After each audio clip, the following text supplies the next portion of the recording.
The balance breakdown is back, baby. We are back to break down this past weekend's UFC Vegas 93 card, headlined by Tatsuro, Taira. Looking at you, Darren, writing. Tatsuro, Taira, and Alex Perez. In the main event, good fight, good win for the Japanese man. Co-main event, Miles Johns, Silva de Andrade fought to unanimous decision. This card was terrible. I'm not even going to go through the whole lot of it now. We want to take a close look at the main event and what may be some of the stories coming from the main event. After that, not too much to break down or to talk about on this card. We'll acknowledge the rest of the fights, but we will get tucked into the main event itself, the finish, the win, what it means, where it may lead Taira in the flyweight division. Harry, how are you? We spoke about this card. It wasn't great on paper, and I think we have to give ourselves credit. We don't really come in and shit on cards all that much, but look, this was a card that wasn't good on paper. But some of those cards that when they happen on paper, they can turn out to have some exciting fights and some good storylines. This one didn't really. This one, wasn't good on paper, didn't live up to expectations on the night, and a monumentally bad card, I think, overall. Look at the performances of Taira in the main event was good, but it was an unusual finish. Still probably is a couple of questions up in the air about him as well. But nonetheless, a great win for him. But it couldn't really rescue this card for what it was, Harry. So, watching this card, it was tough, right? Let's not beat about the bush here. It was tough. I think Scott Fontana. I follow him on Twitter, and usually because Shawnee has had some dealings with him in terms of the judging stuff, and I think he's a good resource for that. But also because he takes sort of to me anyway, a relatively interesting and abstract look at grappling and in an MMA. Sorry, not grappling at all. We were talking about grappling before we started pressing record. We did. We've already had a much more interesting conversation about your weekend and your seminar than we probably should have recorded rather than doing this. But nonetheless, continue. Thank you, sir. And Scott has been keeping a running tally since the start of the year of every card, right? And his criteria for ranking them are that he wants to know how many active ranked fighters are there.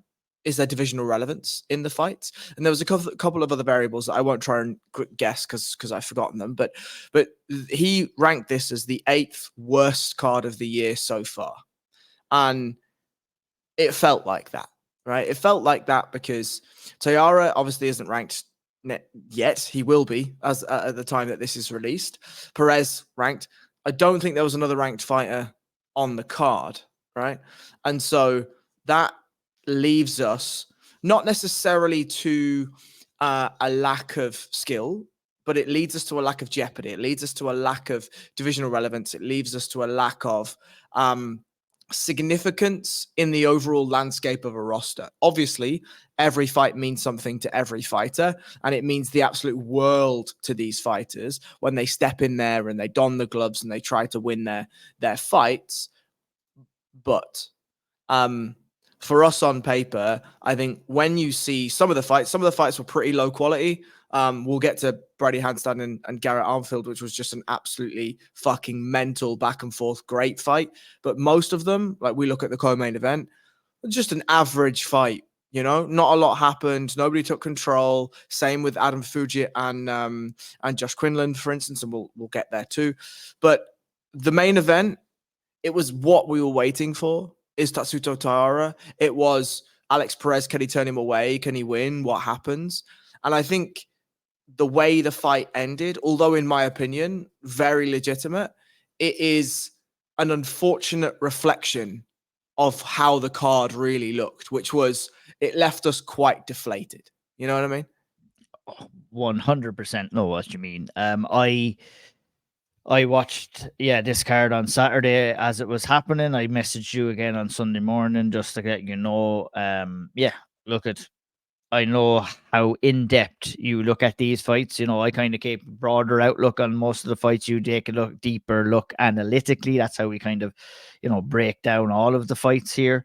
and that takes a lot more effort for you than it does for me, to be honest. Now I can break down a fight. If I was going on with Shawnee on the big podcast, yes, I do have to take a look at fights a little bit closer. Yes, I do have to kind of maybe watch back fights once or twice. But luckily I have the luxury, I know that you're going to do that, and I can still do it when I'm watching it. But when you're here, you have much more of an analytical brain than what I do, I think, in breaking down fights. And I have the luxury of not having to pay as close attention to break down the nitty gritties of this. So what we do is we kind of speak to each other after the fights. I normally watch live, Harry normally watches back. And if I felt that there was a fight that we could cover without taking a deep analytical view into it, that's where I'll reach out to Harry and I'll say, don't bother watching this fight. There is quite a few of those ones on this card here. So look, they happen sometimes, but we're not going to come up and buttercoat anything like that. We have to share our honest opinion. It wasn't great on paper. Yourself and Spencer did a great job last week breaking it down. You know what I mean? And we can look forward to a couple of things. Obviously, Asu Almabayev, a good prospect coming up as well. A couple of a handful of interesting fights, but a lot of fights, like you said, like the co-main event, where neither fighter was willing to take the bull by the horns and want to kind of push for finishes or push to take any risks. And alas, we had a pretty boring card overall. But let's talk about the main event. Tatsuro Taira, Taira, I should say. I am guilty of calling him Taira as well. I don't know. It's an Irish thing, I think. I don't know. Tatsuro Taira, Alex Perez, the biggest test in Taira's career, Harry. One that we had been looking forward to for quite some time. We have broken down every single fight of Tatsuro Taira in his UFC career so far. I remember the wonder that we had when he came in as a 10-0 prospect, having very little chance of seeing any video footage of him. I think there was like a 20-second clip of one knockout finish that he had on the Japanese circuit. Lots unknown there. And, you can have fighters that come in and they can, have a good record, but, we don't know much about their opponents. We don't know much about their overall skill set. But it was clear when we first set eyes on this kid that he was something special. And, I get a lot more excitable than maybe other people when I'm talking about fighters. But, this is a guy that I kind of figured early days, from his age, the experience, and basically from looking at the well-roundedness in his game. And obviously the opportunity he has to grow upon those skills at this early age of his career as well. We could see that he was going to be a major player in the 125-pound division. Yes, he's won all of his other fights. He had some good finishes. He went the distance. But this was the big one here, Harry, against Alex Perez, a guy coming off of a fairly good win, a guy who's on a hot streak right now, a guy who's been testing himself against the upper echelons of the division for the longest time now. And, not only just coming off a win, but coming off of a win against Mateus Nicolau, a guy who is a really, really high-level fighter too. And, we were excited to see what Tatsuro Taira went in there and did. We got to see around 8 minutes of action in there against high level. He did all right, I believe, throughout those 8 minutes, although there might be an argument he might have dropped round one, perhaps, but I'm curious to hear what you thought of his performance for the 8 minutes that we did see of him in there. We'll talk about the finish. We'll talk about the finish maybe as a separate conversation, but maybe what you've seen from him finally against some high level up, not against higher level opposition, is what I should say. So, my overarching opinion is the same as it was on the preview show, which is it's too soon. That's not to say that it's going to be too soon forever.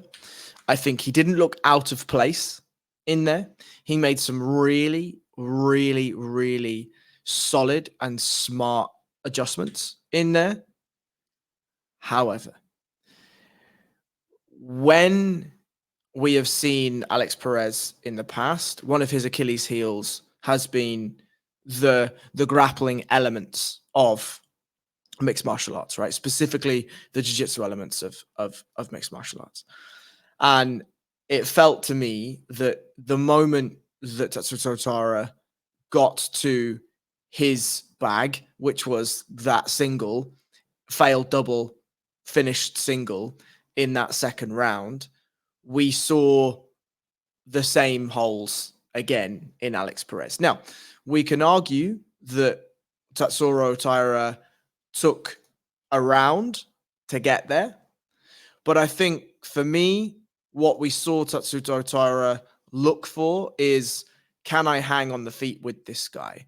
And the answer is yes, he could hang, right? He made an amazing adjustment where Perez was using circular footwork to force Tatsuro Taira to second guess his own range management, right?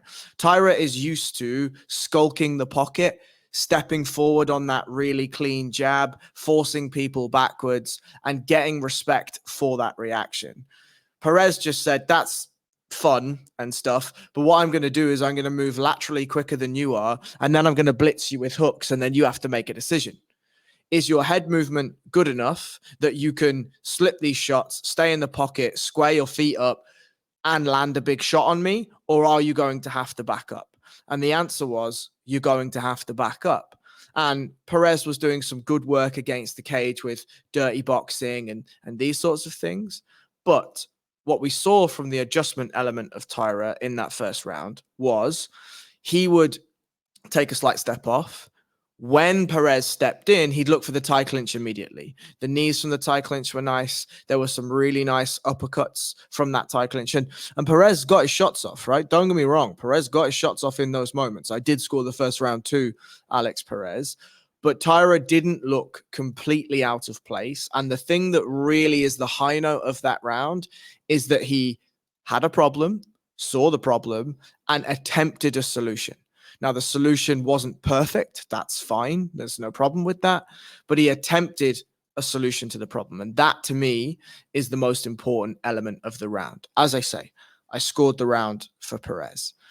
He comes out in the second round, immediately jumps on a double, fails the double, runs the single, finds his way to Alex Perez's back, who is trying to wall walk his way back up. And to me, anyway, when he jumped on the back, I said to myself, this is done now. Like, I'm not quite sure how it's done. Like, it could be done rear naked choke. It could be done that, Taira just punches him out, or he's able to force a head and arm, or whatever, whatever it is.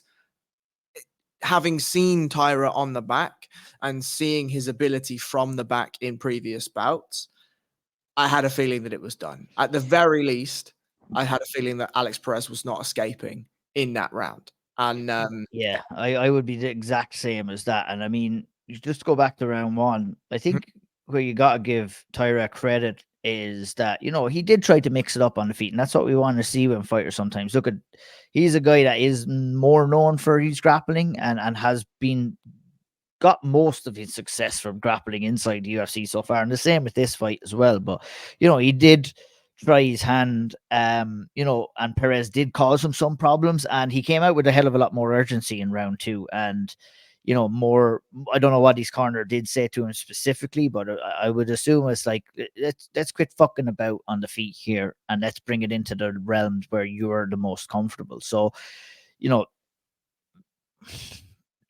don't know whether I want to go down this way yet, but that, if you're getting trouble from Alex Perez on the feet and you're losing around to Alex Perez, that kind of raises a little bit of a red flag for me moving forward too, but I'm sure we'll get into that conversation in a little bit. The back take and the finish itself, Harry. Can you talk me through the sequence of events and talk me through the actual finish itself and what was done to cause the injury? Mm-hmm.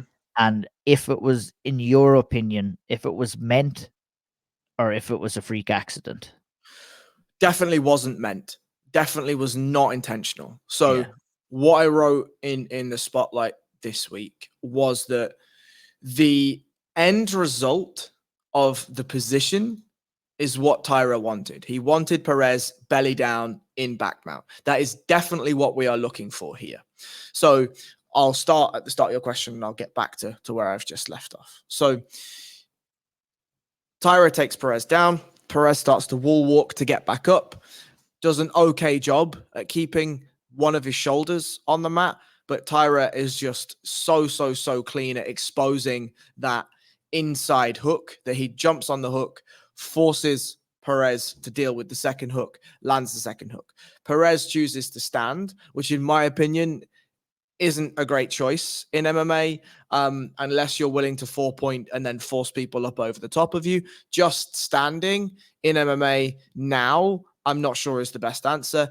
Tatsuro Taira had a unique version of the way to force the body triangle. So when you've got a standing opponent, one of the things that becomes very tiring is if you keep two hooks, like your generic two hooks, you are constantly back heeling and constantly hamstring curling. And that's what anchors your hips to your partner. Obviously, the upper body grips are there too, but most of your weight is being carried through your own hips. And that's why it's tiring, right? When you lock a body triangle, specifically when you lock a body triangle and tuck the locking leg behind the near hamstring of your partner, you can almost pull and like use the flexion of your foot to take the weight off your hips and allow that weight to transfer to your partner's hips. So from a pure standing perspective, don't get me wrong, it's still tiring on your legs, right? You're still holding a body triangle, you're still squeezing a body triangle, but you are not using as much energy as you would use if you were using two hooks. Now, generically, what would happen is as he jumps on the back, he would loop immediately to a body triangle, right? Tatsuro Taira instead used the threat of a choke to ensure that Perez's hands were up above him. Now, Perez has a choice when he's fighting this choke. He stood, so he definitely can't lean forward. Otherwise, he'll either face plant or Taira will roll him through.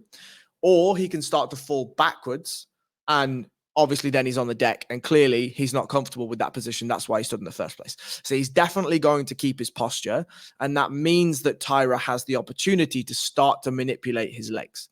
So he transfers from double hooks to a body triangle. Now, this is where it starts to get slightly interesting. Usually, as I said, you would anchor your near leg on the locking leg on the near hamstring of your opponent. Taira, Darren Riley, there you are. Taira decided to opt for the leg configuration that Renzo Gracie was famous for, which was to loop it all the way through to the far leg. Now, the reason why that's important, I think, for the finish specifically, is there's now a wedge behind the leg of Alex Perez. So as he attempts to step backwards, there is a wedge that is stopping him from retracting his right leg. Now, the deficit that Taira used to his advantage was that because he had sunk that locking leg so deep between Perez's knees and forced it to the other side, is he couldn't get like perfect chest to back connection. Generally, when you're on the back, your sternum wants to be in line with their spine. He was not that. He was hanging off the right hip and using his overhook to keep him connected in some fashion to Perez while he was searching for chokes and landing shots. He's landing shots to make sure that Perez's hands are up and aren't dealing with his feet. Then if I could interrupt just for a quick second, if when you have that lock on the leg too, that's Alex Perez without the ability to really control that leg. That's Tatsuro Taira in full control of what would have been, if I remember correctly, Alex Perez's left leg at the time. Correct. Yeah. Yeah. So you have like that I understand, and that is the standard. I used to do it myself. When you have a back take, you're hooking the hamstring. When you're hooking under the kneecap, under the knee, onto the calf, that means you're basically locking out that leg. You can't bend it, you can't move it, and that's obviously to put your opponent off balance or make it easier for you to get that fight down to the mat. So it's for a couple of reasons, right? The first one is it keeps you static in the position. The second reason is it allows you, like we saw Taira do, to start to move toward the right hip and to hang off that right hip, right? In MMA, I mean, we're going to find out, right, how interesting of an application that is, and whether we start to see other people use the same thing from a standing position, not just a seated position, not just like a kneeling sort of a 4-pointed position. But for me anyway, what was interesting about that specific application is Taira was hanging all of his weight on the right hip, which is going to make that right leg extremely heavy to just move, right? In the same vein, there is pressure being applied to the back of the left leg by that hook. And as Taira violently is swinging himself backwards to try to pull Perez with him, Perez either has to lean weight forward, which is the opposite of what his leg wants to do at that moment, or he's going to have to bail to his back. And we saw Taira, I think he tried 2 or 3 like violent swings back. And on the third, Perez's leg just gives way.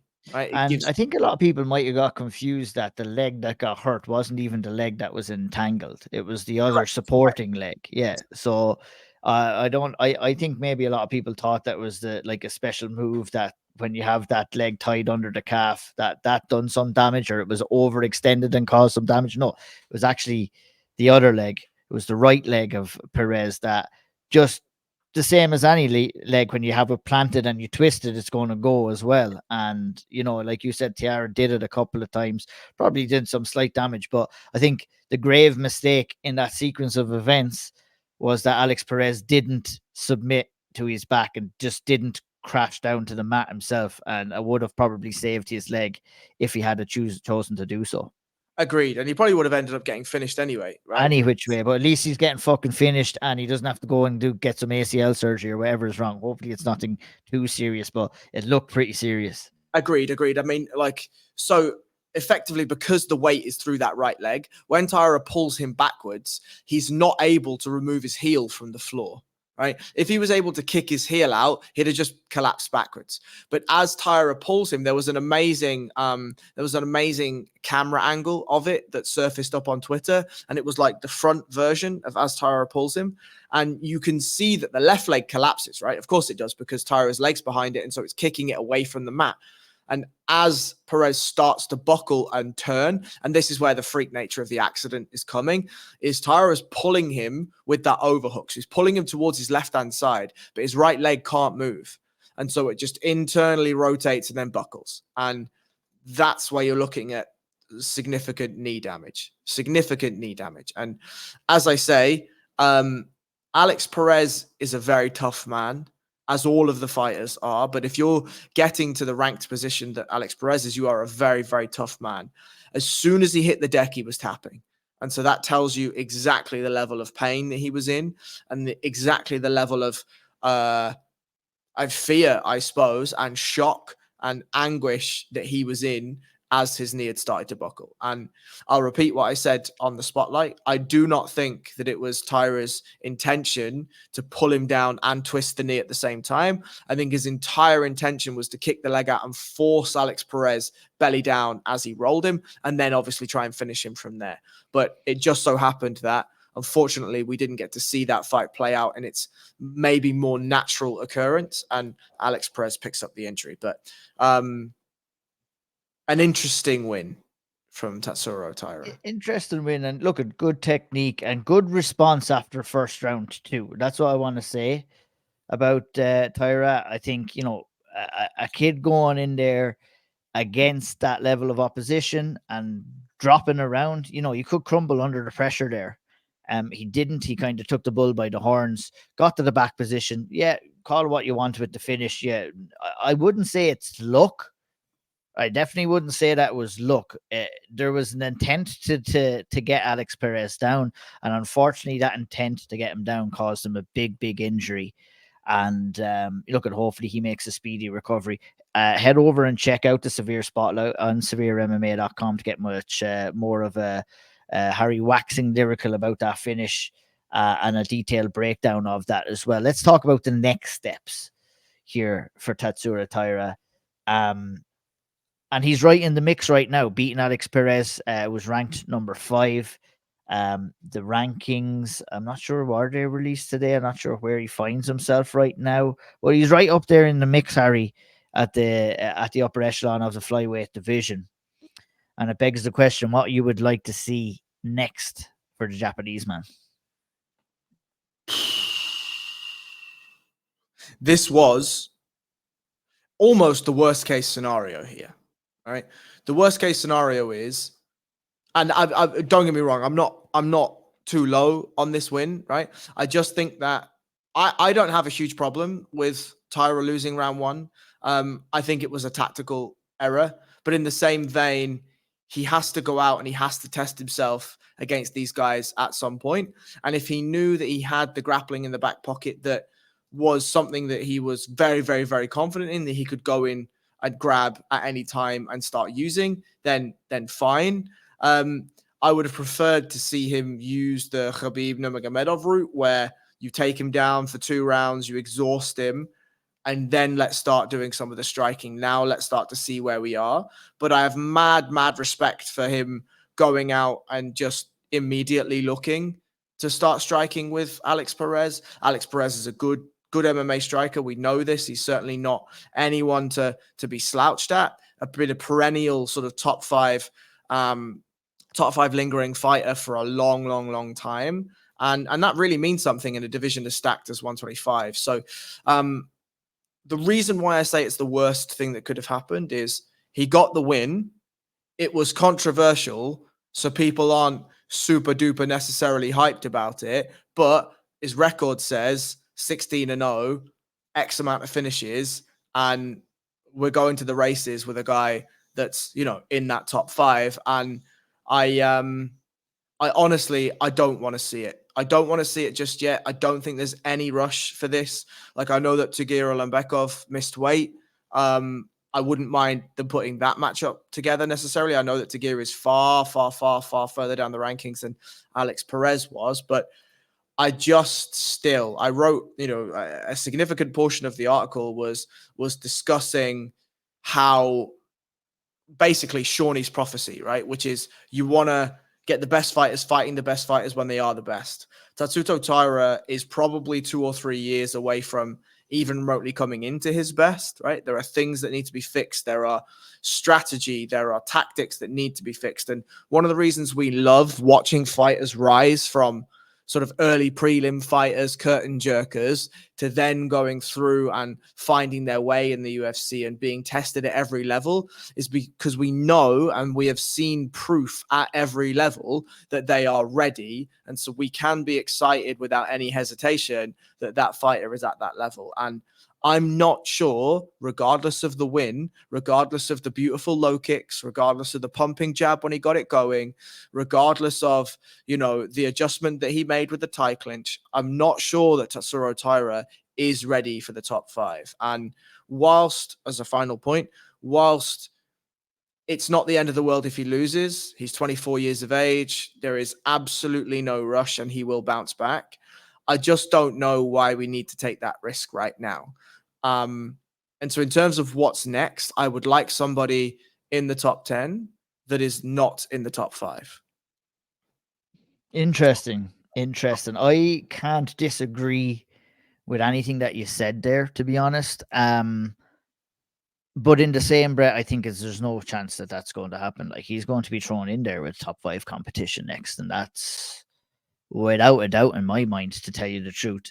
And, you know, while I might want him to have one more fight, I think one more fight, and if he wins that in the top 5, give him a title shot, and let's find out if he's ready. Because there has been moments where, you know, we're not sure whether fighters are ready, where they might live up to expectation. They fight up to the level of their competition. It gives them the extra fire in their belly. You know, he'll go back, he'll assess the Alex Perez. He'll make some judgments. He'll make some changes based off that performance as well. They may look at, we might have got a little bit away with that after dropping round 1, but we're still here. We're still doing the damn thing. The thing about, you know, making rises up the division, I think with Tatsuro Taira, him being in the flyweight division, you can't really see him being put into a position where he's going to take a life-changing beating in that, you know. We don't know, but at the lighter weights, it wouldn't be as, like, I mean, look at Edmund Shabazian.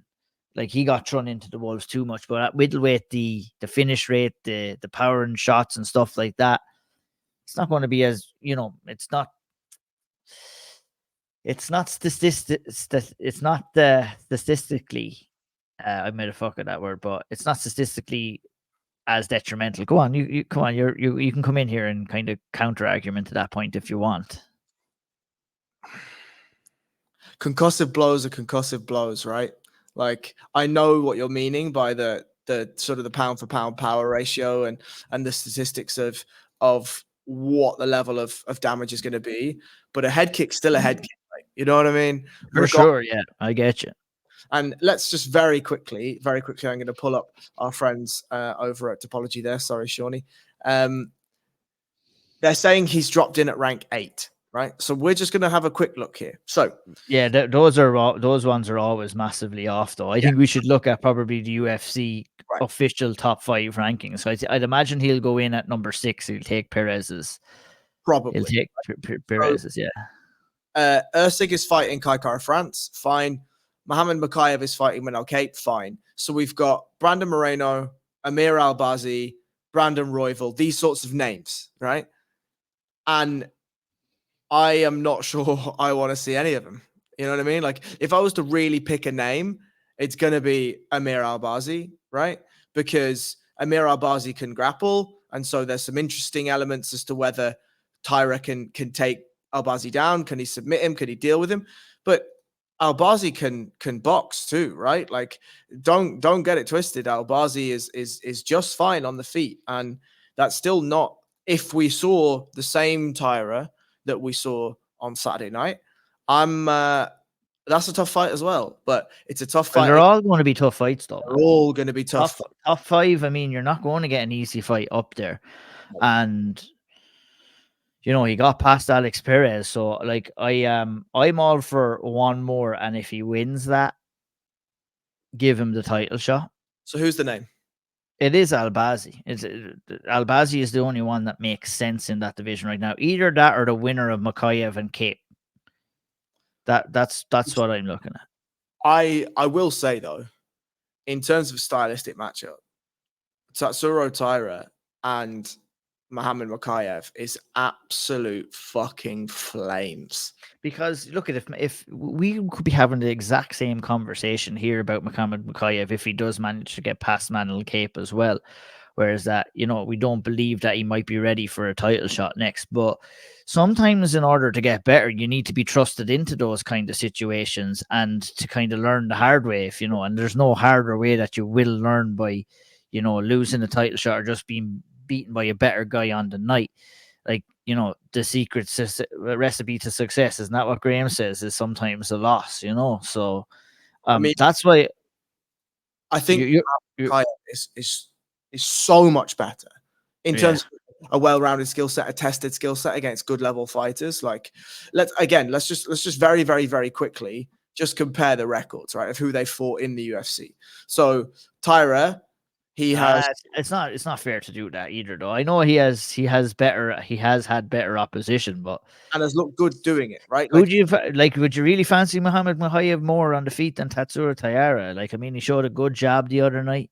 You know, Mohamed Mokaev isn't, you know, I think Alex Perez causes Mohamed Mokaev trouble on the feet. You know what I mean? I think. Yeah, he did before, right? He did. Yeah,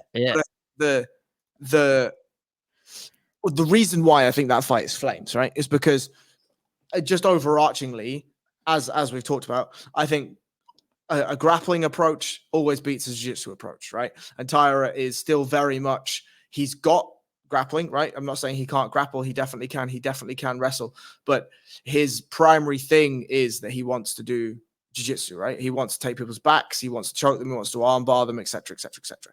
Mohamed Mokaev, I would just be so interested to see how he deals with that. I would be so interested to see how he deals with that. Because to me, if Mohamed Mokaev beats Manel Kape, he is ready for a title shot. Because Manel Kape is elite when he turns up and is on weight and decides to fight well. Like, he is an elite fighter. We are well aware of that. And Mohamed Mokaev has beaten really, really, really good opposition so far in the UFC. And so I'm far more confident of the level of Mohamed Mokaev than I am of Tatsuro Taira. But I don't Muhammad, if you want to play MMA match, though, Manuel Cape was beaten by Mateus Nicolau, who was beaten by Alex Perez, who lost to. So I mean, it's easy to play the MMA match game. You know what I mean? So yeah. I mean, look, if Taira goes out and gets matched with Albazi, I'm gonna say the same things of like, I worry if it's too soon. If he beats Albazi, I'll be saying the same too. I'm on the same wavelength as you. I know I'm more like stick him in, give him the challenge, and you're like, why protect. take a risk? Yeah, you want to protect him. But like, what happens if he goes out against a lower level on position and the same thing happens to him as how happened to Alex Perez? You get an injury, you're out. You might never be the same again. You know Sure, what I mean? I sure. think, Very yeah, valid. I don't know. I definitely understand what you're saying, and you know, I'm more for he's taking this risk. Like if he didn't think he was ready and his team didn't think he was ready, he wouldn't have took the Alex Perez fight. You're obviously taking that fight with the hopes of getting a win and then trusting yourself up to the top 5, and he's done it. So let's see. You know, obviously you don't want him to go in there and get a horrible beat down and have a career changing loss or something like that. But I don't know. I've seen better signs for that not happening other than signs for it to happen, especially if you match him correctly. And I believe the UFC will want to match him correctly. Like, I mean, Alex Perez was a good matchup for him in the top 10, to be honest, wasn't he? Already. That's your top 10. That's your outside of the top 10 test already for him. I know it was a kind of maybe an unusual finish, but you know, it didn't look like Alex Perez was getting out with that position, and I would imagine that it's a shame that how it finished because you just don't know, because maybe Perez responds back to that, but I'd imagine Taira gets in there, looks to probably try and take him down again, and probably gets him out of there. Maybe if we're being honest, but It certainly feels as though we weren't saying that about Steve Erceg a couple of weeks ago. You know what I mean? Steve Erceg's 2 fights in the UFC and to put him in against Pantoja, and he almost won the fucking fight. You know? that's true, but Steve Erceg also came in and absolutely blew the doors off his debut against a really good level fighter. You know? Yeah, true. So I hear what you're saying, and the more that we're talking, the more you're convincing me of your argument, which is very upsetting for me. Like I always, and to my detriment, I think, lean on the side of fighters being pushed and tested methodically, whereas actually, you know, to your argument, he's 24. If he goes in and loses to insert top 5 name guy, Albazi, whatever it is, it's not the end of the world. If he takes a year off, right? Let's say he gets a concussion, whatever, takes a year off, comes back, he's 25. It's just not the end of the world. Do you know what I mean? Yeah, it's not like a Dustin Poirier type title shot where it's like, oh, this is your last chance and you have to ensure that you're doing everything right. I mean, to get yourself into a position when likely, look, at he'll have maybe another one this year, maybe another 2 this year, and you could be looking at him with a win, being in a title shot at 25 years of age inside the UFC. Phenomenal achievement in its own right. But for me, it's like I'm all for. He's fought himself into the position that he's in right now. Now let's see if he's good enough. Let's not. I think waiting around is especially in the UFC is number one not a good thing, and number two you need to take your opportunities that are given your way. And obviously you're going to go in there thinking that you're good enough, but if you're not good enough, that's where you go back to the drawing board. And he does have enough time to find out. Like, I mean, if he's not good enough, he might not lose. He might not get the win against Albazi. I feel it's about how he's matched more so. Would you go in there and put him in against Pantoja next? I'd be on the same opinion as you when it comes to that, or even a Brandon Moreno. You know what I mean? No, I don't think he's anywhere close to that yet. Now, someone might say, well, one fight more and then putting him into that, is he going to be ready? I don't know. I probably would still have my doubts as well, but one more fight is another camp, is more opportunities to get better. It's more opportunities to gain confidence and self-belief. And confidence and self-belief, like, there's no man questioning his abilities more than Tatsuro Taira, I would imagine, before going in there against Alex Perez. But he dropped the round, he got a strong start to the second round and ended up getting the finish. So he's going to have an abundance of confidence coming into the next fight, and that's going to light the fire under his ass as well to kind of push himself even further to become great. And I look at.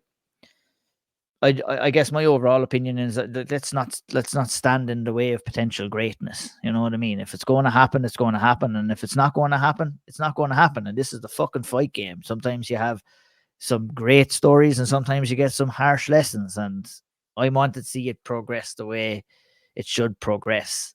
I think he was given this opportunity. He took this opportunity. Give him one more, and I think if he gets a win there, you have to give him the title shot. You have spoken like a true ex-fighter. Yeah, I know.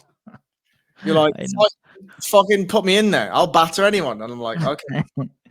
Cool. Yeah. No, it's true. I do have that. I do have that kind of mindset as well, because to my detriment, when you are preparing, you do think you could beat anybody in the world, and that's why the losses are so.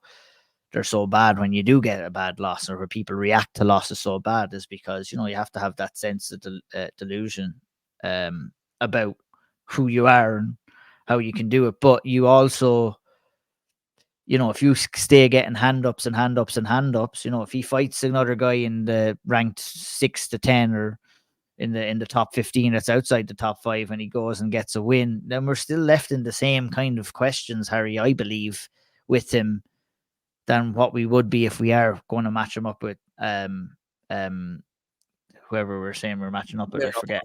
Yeah, Amir Albazi.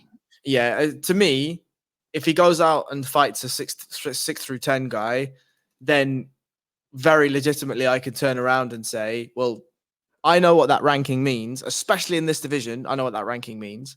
And so I'm happy now for him to just put him in with whoever, right? Like whoever's in that top 5 that you want to name him with. But in the same vein, you've already beaten a guy in the top 5 now, or in, wherever Perez was, 6 or whatever it was. And so you've convinced me. Let's see it. Yeah. Like, I mean, you could even do Albazi if he wins that. You could maybe throw him in there with a rival or somebody like that as well. They could slow cook him, but the UFC are definitely not going to do that. They're going to put him in there with one other guy. I would imagine it would be Albazi, and then if he gets a win there, they're going to trust him into a title shot, and we will find out. We will find out if he's good enough or not. We spoke here that we're only going to do 40 minutes on this card. We've done 40 minutes on the main event. That frees us up, I think, to talk very briefly about the rest of this card, Harry. Not great. Co-main event. What were your thoughts on the co-main event? Super average. John's was just a bit quicker and hit a bit harder. I thought De Silva de Andrade's game plan wasn't great in this at all. He just wanted to stand and bang, thought he was just going to get the better of it. And John's was just a little bit smarter, a little bit quicker, hit a little bit harder. The end. Yeah, absolutely. Couldn't have broken it down any more simplistic myself. An over and back fight. I mean, De Silva had a couple of good moments. Miles Johns had a couple of good moments, but Miles Johns had more good moments than what the Andrade had as well. Strange kind of a fight. Like, a lot of these ones were like, where does Miles Johns go? Who knows? Like, maybe, I don't know. You can't even maybe trust him into the ranking position after something like that. But, it meant a lot to him. He was talking about it after, and sometimes maybe we have to kind of remember that when we're talking about it as well. He was like, he got the call for a co-main event slot. He was buzzed. He was hyped like that. Got the win, called for himself. I mean, the weirdest call out ever. Be careful what you wish for. Called after the fight for a main event slot in the UFC Apex. So we might see that happen. You never know. It's a strange thing to want in your career, but fair play to him nonetheless. Picked up the unanimous decision win. Lucas Almeida took on Timmy Chuamba at 145 pounds. Took home a unanimous decision as well. Chuamba coming in looking kind of sharp on the feet, but slowly got broken down by Almeida as this fight progressed, Harry. Horrible tactical game plan. Like, yeah. Chuamba came in, looks quick as lightning, and then was going second every time. Why? They were calling for it in the boot. They were calling for it in the corner.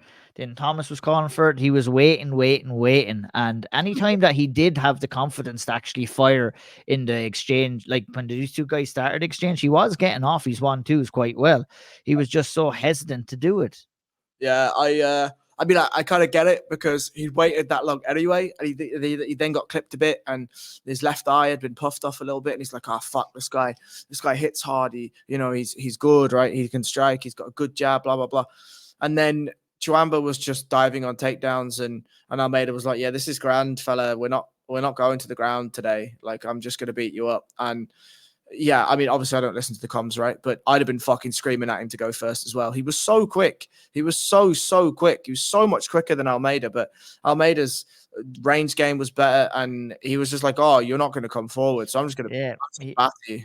He had the durability as well, Almeida, where he was able to take the strikes, which can take a little bit of confidence away from Chumba, but a frustrating one nonetheless, I would say as well for Timothy Chumba, where, there was ways for him to be more effective in that fight, and he chose not to do it, but maybe that will come with a little bit more experience.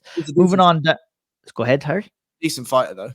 Yeah, no, definitely good, and that's what I mean. He started really well and looked really promising, but just fucking faded. It was very unusual to watch, to tell you the truth. But look, he'll be back. He's a guy, that he's capable of picking up a couple of wins inside the UFC if he puts a few things together. For Almeida, I mean, yeah, Almeida's been around for a little while now, and 2 big losses, obviously, against Pat Sabatini, Andre Fili. Big important win for him going in there, and that'll set up another interesting fight at 145 for the Brazilian. Moving on down the card, Brady Heistand, Garrett Armfield. This was a bonkers fight, to be honest. This was, it was enjoyable. It was, maybe not high level, but these were well matched guys, and great fight. The show of heart from Brady Heistand here. Now, not really. I'm not one to pull out receipts or to go back on conversations that we had, Harry, but we had a main event that was stopped a little bit early last week. We had an opportunity for the ref to come in here in round 2, where Garrett Armfield had Brady Heistand in big trouble, and a lot of people wouldn't have been complaining if the fight had been stopped. Probably not even myself. But I know it's an easy thing to say. It's a fucking cheap thing to say, but I'm going to say it anyway. This is why I like to see fights go on sometimes, because you never know where the momentum swings may come. If guys will have the ability to turn around and come back. I mean, look, at their health is their most important thing, but we have to remember these guys are also fighting for a living too. And Brady Heistand would have only got half of his pay if that fight had been stopped, and he turned it around and would likely got double pay plus a performance bonus as well. Really great show of heart. Fair play to the ref for letting it go. Garrett Armfield, kind of left it behind a little bit. A strong round 1, even stronger round 2, and just kind of was not able to kind of keep up that pace, and wasn't expecting probably the heart from Heistand going into this fight, and kind of just left him a little bit surprised, and he just lost the battle of wills really to get this fight over the line, and ended up losing it by a rear naked choke in the end. Your thoughts? It was fucking mental the entire way through, right? It was absolute mental fighting. Like, both of them gave absolutely everything in that performance. Everything, right? Brady Heistand, I thought he looked fine in round 1, right? Some of the grappling exchanges were dominant for him. He got the back, etc. And then round 2 was just an absolute shit show for him, like an absolute fucking shit show. And I don't agree, right? Like, if I'd have seen the referee, totally fine, right? If I'd have seen the referee and come in and waved it off, I'd have been like, yeah, that's fine. Like, that's fine. I have no problem with this. And in the same vein, that's the other reason why I'm not a fighter, right? And the other reason why I wouldn't have made it as a fighter is because Brady Heistand would have been fucking furious if a ref had come in and stopped him in the second, knowing... And might I say as well, I'm sorry for interrupting you, might I say, if we had not had that controversial finish in the main event last week, that fight may have very well have been stopped. I think we see some of these sequence of events happen where we kind of contradict ourselves in terms of, maybe opinions and maybe official decisions as well, and how fights should be left go. And I think everybody is looking for is the level of consistency, which is very hard in high level mixed martial arts as well to find. But it's I would not have been arguing if that fight had been stopped either. I think it's a bad comparison, but it was one that had to be made. Whereas that I think Jared Cannonier was in a better situation and got stopped the weekend before than what Brady Highstand was in this fight, to be honest. Yeah, I find that hard to argue. I guess I would need to speak to the referees, right? But he was in a very bad way and managed to pull him through it. And I mean, the reason why I equally he's fighting for a living, blah blah blah. I think maybe I have too much empathy for the future of those fighters, right? I prefer that. Which is probably the right way to look at it too, Harry. Maybe I'm just a sick fuck, to be honest. But I mean, I listen to other fighters, and you see the other fighters, and they want, they've signed a contract. They understand what they're getting themselves in for. And, they want to be given at least the opportunity to try and come back as well, which you have to understand as well. But, I definitely think that your methodology around it all is probably the best for all of these guys as well, because I mean, what are they fighting for? Probably not an awful lot, not as much as they should be either, but still half your pay packet is half your pay packet at the end of the day. 100%. I think this is, again, just to go back to the point, this is why you were a professional fighter and I wasn't. It's because you see the game how the fighters see it, and I struggle to see that, right? I would much prefer a fighter is saved and can fight another day and hopefully can then go back to his family more well put together than if he does survive, let's say, finds a second wind, maybe takes some more damage, but gets a win. I understand that money is so important to those fighters, especially now when they're fighting at this kind of level. But that fighting isn't going to be forever. And when that fighting is finished, you're going to want to be a functioning human after it, right? But anyway, amazing. And no money in the world will help you achieve that if you've gone in there and gotten beat up to a point where it is going to adversely affect you. This is a conversation where I would never ever ever say I'm right and you're wrong. I think you're foolish to have that kind of conversation, but there's a couple of different perspectives on it. And, whilst I understand your perspective, I think you understand my perspective as well. But that's the kind of different angles and different ways that you should be looking at it, in my opinion. But at the end of the day, it's easy for fucking us to kind of talk like that when we're the ones looking from the outside in. But, I always go based slightly off my opinion. I fought at a very, very low level, but I was prepared to die every time I step foot into that cage. And that is the fucking truth, to tell you the truth. And that's a dark place to go to, but I was. And that's kind of how I look at it, to be honest. But maybe I should be looking at it from more of your perspective, but I just can't help about how I feel about those particular things myself. Asu Almabayev, very, very good performance here against Jose Johnson. A good performance. I was a little bit disappointed not to see the finish, and that's a very harsh assessment on that performance overall, because he looks like a guy who's going to cause a little bit of trouble as well in the 125-pound division, Harry. But am I being super critical by maybe wanting a finish from him in this fight? Maybe a little. I think the problem with Asumbayev is he's going to be too small. Yeah. His physicality is not enough for that 125-pound division. And we saw it in some of those moments where, Johnson puts him in a triangle. Don't get me wrong. He fights his way out of the triangle, grand, gets the back, looks great. But then there are moments in the second, I believe it was, where Asumbayev looks for a takedown and Johnson just steps over him and puts him in bottom mount. And you're like, you're too small for this.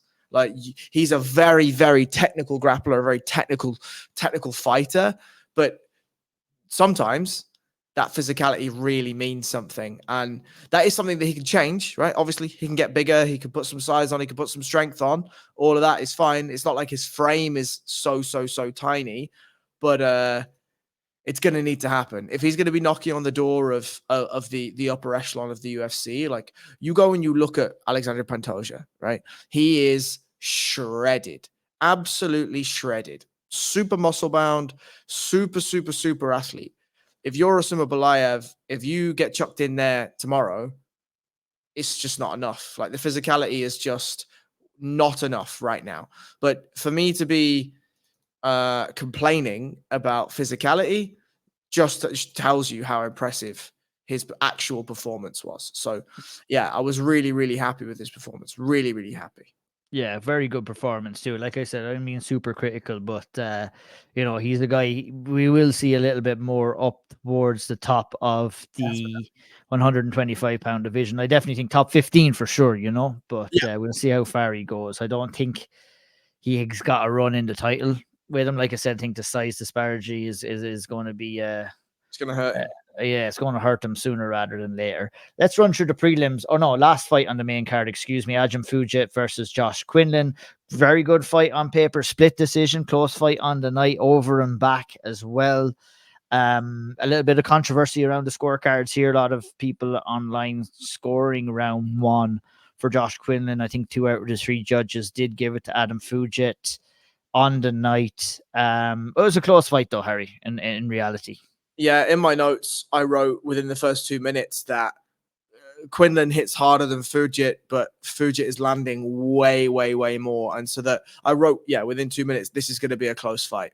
Like this is going to be a close fight. And it was a close fight. I think I only watched round 1 twice. I then watched round 2 and 3 just once. And I scored it first time for Quinlan and second time for Fujit. So it's it's tough. It's tough. That first round is tough. Very tough. Like I said, it's the age-old problem when it comes to judging. Immediately impactful single shots or an accumulation of maybe not so impactful shots, and what you value more.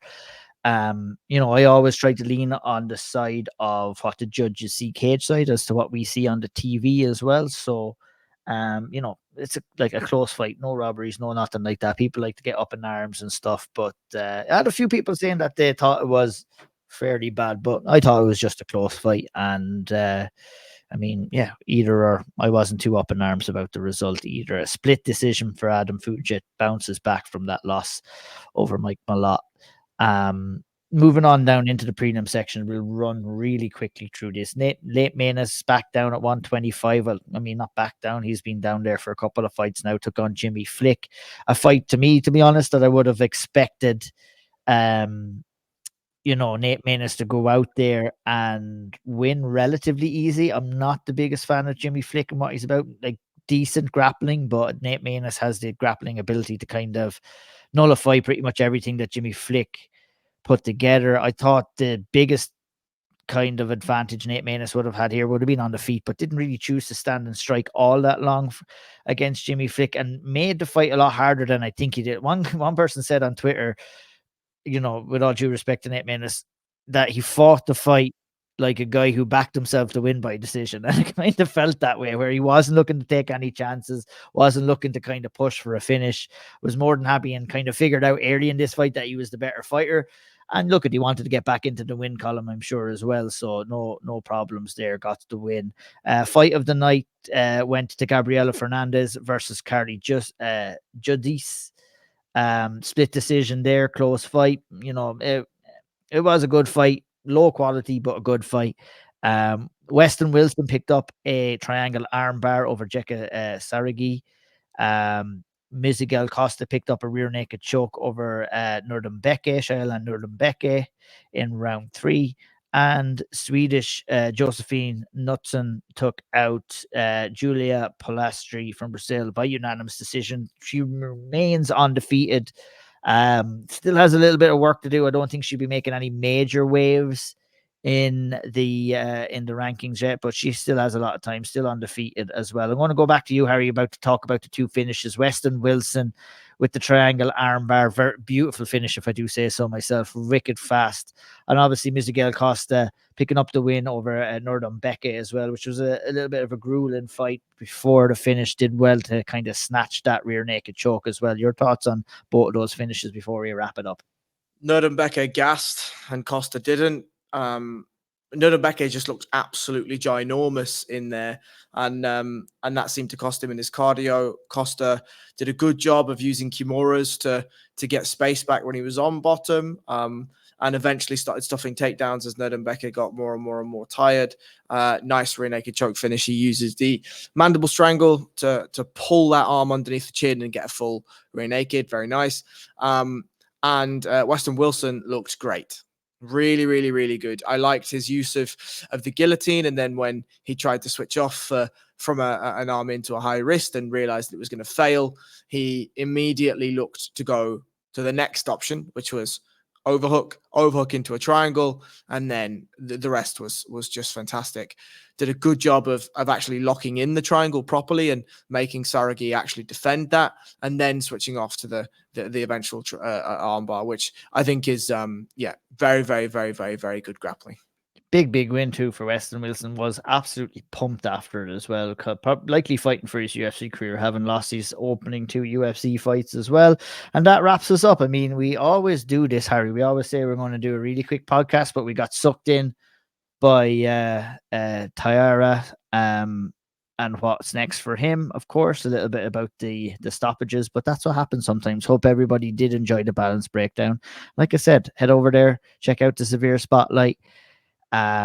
Give Harry a follow at BJJ_Harry Powell at O'Neill MMA. We'll see you later on in the week to break down the Abu Dhabi card from this weekend on the setup. We'll chat to you then. Take care.